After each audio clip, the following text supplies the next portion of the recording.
Hello everyone, welcome to my channel Anurag वारी रीड। आज की क्लास में भारतीय प्रागैतिहासिक चित्रकला से रिलेटेड महत्वपूर्ण यहाँ पे पॉइंट को कवर करेंगे। इससे पहले हमने यूपी के सभी प्रागैतिहासिक क्षेत्र, मध्य प्रदेश के क्षेत्र, दक्षिण भारत के क्षेत्र और बिहार के क्षेत्र, ये सभी क्षेत्र आपको कंप्लीट करवा दिए गए हैं। आप चैनल में जाकर इन सभी जानकारी को पढ़ सकते हैं। इसके बाद चित्रों की विषय वस्तु अर्थात वहाँ के जो चित्र मिले वो किस प्रकार से थे उनको यहाँ पे देखेंगे। ये कुछ इंपॉर्टेंट पॉइंट है जो आपके परीक्षा में इनसे प्रश्न बन सकता है, इसलिए इन्हें जरूर देख लीजिएगा। प्रागैतिहासिक चित्रकारों की विषय वस्तु पशुओं का आखेट रहा, अर्थात जो प्रागैतिहासिक चित्र हमें प्राप्त हुए हैं इनकी जो विषय वस्तु थी वो थी पशुओं का आखेट, अर्थात पशुओं का शिकार करते हुए यहाँ पे विषय वस्तु को दर्शाया गया है, जिनमें अनेक पशुओं का शिकार करते हुए दिखाया गया है। नेक्स्ट पॉइंट है, नव प्रस्तर युग में प्रागैतिहासिक चित्रकारों ने भयानक जीव जंतु को मित्र के रूप में चित्रित किया, अर्थात नव प्रस्तर युग का अर्थ है नव पाषाण काल में चित्रकारों ने यहाँ पे जो भयानक जीव जंतु मिले उनको यहाँ पे मित्र के रूप में दर्शाया था। जो भी हमें चित्र प्राप्त होते हैं प्रागैतिहासिक काल के उनमें जितने भी भयानक जीव जंतु थे उनको यहाँ पे मित्र के रूप में दर्शाया गया है। नेक्स्ट पॉइंट है, प्रागैतिहासिक मानव ने इन चित्रों में अपने भावों को सरलतर रूपों में तथा ज्यामितीय आकारों में संजोया है।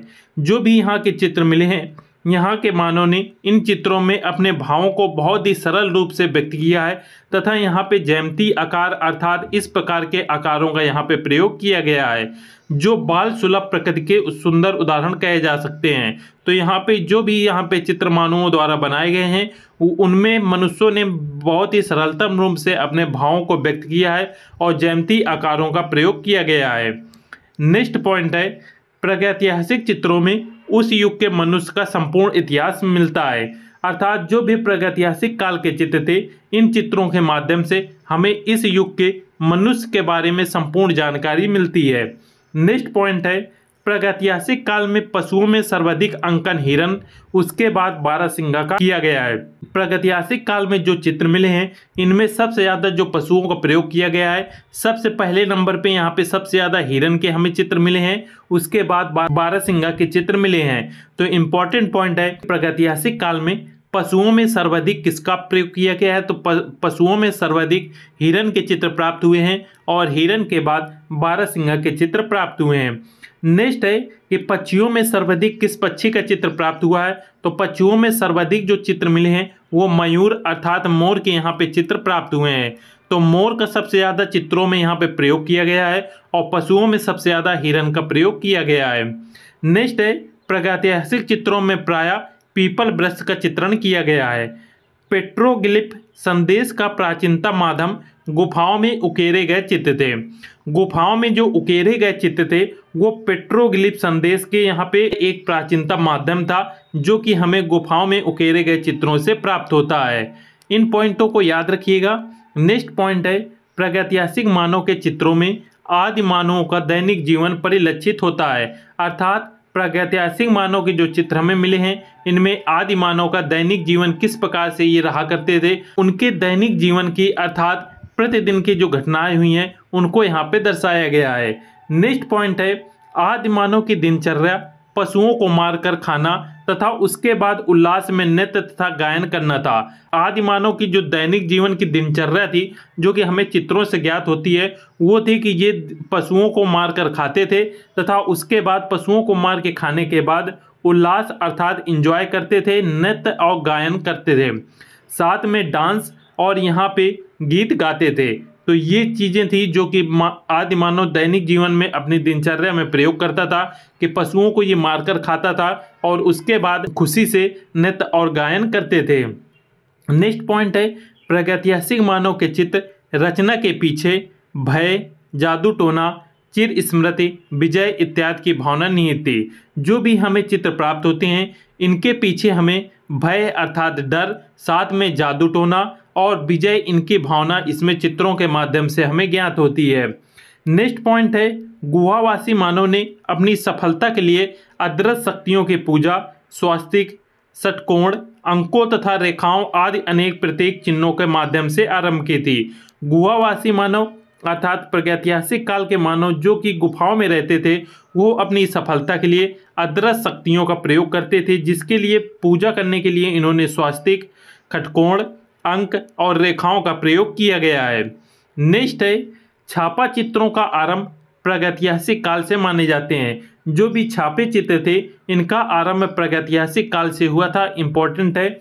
नेक्स्ट है प्रागैतिहासिक मानव शायद अनेक आखेटक समूहों को चित्रित कर घायल पशु के चित्र के सहारे पशुओं के अनेक अंगों पर आक्रमण तथा प्रहार करने की शिक्षा लेता था। चित्रों के द्वारा हमें ये ज्ञात होता है कि जो प्रागैतिहासिक मानव था वो आखेट अर्थात शिकार करने के लिए वो समूह में रहता था तथा घायल पशु के चित्र के सहारे पशु के अनेक अंगों पर आक्रमण करता था और उसको घायल करता था। इसकी जो शिक्षा थी वो इन चित्रों के माध्यम से लेता था। नेक्स्ट है कुछ चित्रों की विशेषताएं हैं। पहला पॉइंट है अधिकांश प्रागैतिहासिक चित्र रेखाओं द्वारा निर्मित किए गए, अर्थात प्रागैतिहासिक चित्र के जो चित्र मिले हैं उनमें ज़्यादातर रेखाओं का प्रयोग किया गया है, अर्थात मानव को बनाने के लिए उन्होंने इस प्रकार से रेखाओं का प्रयोग किया है। नेक्स्ट पॉइंट है प्रागैतिहासिक चित्रों को रेखा चित्र कहा जाता था तथा इन चित्रों में रेखा की प्रधानता थी। जो भी प्रागैतिहासिक चित्र थे इन चित्रों को रेखा चित्र बोला जाता था और इन रेखा चित्रों में रेखा की प्रधानता थी क्योंकि ये चित्र ज़्यादातर इस प्रकार से रेखा के माध्यम से बनाए जाते थे।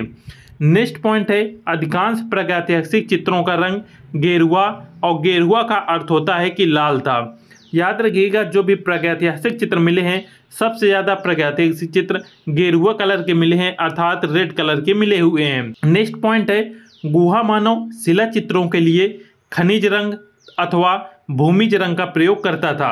गुहा मानव अर्थात गुफाओं में रहने वाला जो मानव था वो शिला चित्र अर्थात पत्थरों में चित्र बनाने के लिए खनिज रंग या फिर भूमिज रंग का प्रयोग किया करते थे। नेक्स्ट है प्रागैतिहासिक मानव गेरू, हिरौंजी, रामरज, खड़िया आदि रंगों को प्रमुखता से प्रयोग करता था। नेक्स्ट है प्रागैतिहासिक चित्रों में गति एवं सजीवता दिखाई देती है। जो भी हमें चित्र मिले हैं उनमें गति एवं सजीवता दिखाई देती है। नेक्स्ट पॉइंट है प्रागैतिहासिक चित्रों को गुहा चित्र भी कहते हैं, अर्थात क्योंकि बहुत से चित्र ऐसे हैं जो गुफाओं में प्राप्त हुए हैं इसलिए इन चित्रों को गुहा चित्र भी बोला जाता है, जिसमें रेखाओं के अलावा छपांकन पद्धति का भी प्रयोग किया गया है। याद रखिएगा इनमें रेखाओं के अतिरिक्त छपांकन पद्धति का भी प्रयोग किया गया है। नेक्स्ट है प्रागैतिहासिक चित्रकला की सतह चट्टानों की खुरदरी दीवारों पर बनाई जाती थी। जो भी प्रागैतिहासिक मानव था वो चित्र बनाने के लिए चट्टानों की खुरदरी दीवारों पर ये चित्र बनाया करते थे। नेक्स्ट है प्रागैतिहासिक मानव चित्र रचना करने के लिए रंगों में पशुओं की चर्बी मिलाया करते थे और मिलाने के लिए प्याली के रूप में पशुओं के पुट्ठे के हड्डी प्रयोग में लाता था। जो प्रागैतिहासिक मानव था वो चित्र बनाने के लिए रंगों में पशुओं की चर्बी मिलाते थे। जैसे इस समय रंग में हम यहाँ पे वाटर का यूज करते हैं वैसे ही रंगों में पहले पशुओं की चर्बी मिलाई जाती थी और मिलाने के लिए एक प्याली का यूज किया जाता था। कलर मिलाने के लिए बहुत सारी चीज़ें वर्तमान समय में अवेलेबल हैं, किंतु पहले जो कलर मिलाने के लिए प्रयोग करते थे वो एक प्याली प्रयोग करते थे और ये जो प्याली थी वो पशुओं के पुट्ठे की हड्डी होती थी। याद रखिएगा पशुओं के जो पुट्ठे की हड्डी होती थी उसमें प्याली के रूप में ये प्रयोग करते थे और इसमें ये कलर मिक्स किया करते थे। इम्पॉर्टेंट पॉइंट है कि पशुओं की इसमें चर्बी और साथ में जो प्याली प्रयोग करते थे वो पशुओं के पुट्ठे की हड्डी थी। ये प्रागैतिहासिक मानव चित्र रचना अर्थात चित्र बनाने के लिए इसका प्रयोग करते थे। साथ में जो चित्र बनाते थे वो चट्टानों की खुरदरी दीवारों पर बनाया करते थे। नेक्स्ट है प्रागैतिहासिक चित्रकार अपनी तुलिका का अर्थ होता है ब्रश। तुलिका को किसी रेशेदार लकड़ी, बांस या नरकुल आदि के एक सिरे को कूटकर बनाता था। अर्थात प्रागैतिहासिक काल में जो मानव था वो तुलिका अर्थात ब्रश के लिए किसी एक लकड़ी को ऐसे ले लेता था और उसके एक सिरा को मान लीजिए ये सिरा है तो इसको कूटता था तो यहाँ पे इस प्रकार से इसमें रेशे निकल आते थे और इसका प्रयोग वो ब्रश के रूप में करता था। नेक्स्ट है प्रागैतिहासिक चित्रों में आकृतियों की सीमा रेखा को किसी नुकीले पत्थर संभवतः चमक पत्थर से खोदकर बनाया जाता था।